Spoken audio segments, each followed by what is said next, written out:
નવસારી જિલ્લાના મરોલી 4 રસ્તા પાસે ભયંકર અકસ્માત સર્જાયો. ડમ્પરની ટક્કરે બાઇક સવાર બે મિત્રોનું ઘટના સ્થળે જ મોત નીપજ્યું છે. બંને મિત્રો સચિન જઈ રહ્યા હતા ત્યારે તેમને અકસ્માત નડ્યો હતો. હાલ પોલીસે ડમ્પર ચાલક સામે ગુનો નોંધી તપાસ શરૂ કરી છે.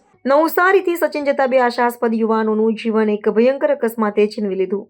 મરોલી 4 રસ્તા પર ડમ્પરની ટક્કરે બાઇક સવાર બે મિત્રોનું ઘટના સ્થળે જ મોત નીપજ્યું, જેનાથી બંને પરિવારોમાં દુઃખનો પહાડ તૂટી પડ્યો છે.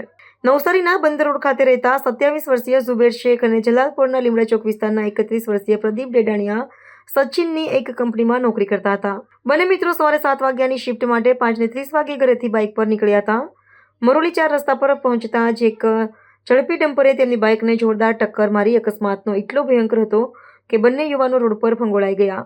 આ ઘટનાએ સ્થાનિક વિસ્તારમાં શોકનું મોજું ફેલાવ્યું છે. ઝુબેર અને પ્રદીપના પરિવારો આ અણધાર્યા આઘાતથી ગમગીન બની ગયા છે.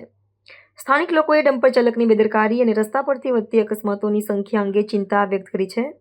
મરોલી પોલીસે અકસ્માતે મોતનો ગુનો નોંધી ડમ્પર ચાલકની શોધખોળ શરૂ કરી છે.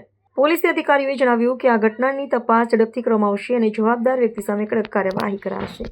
ઇમરાન મેમણનો રિપોર્ટ, આઝાદ ન્યૂઝ.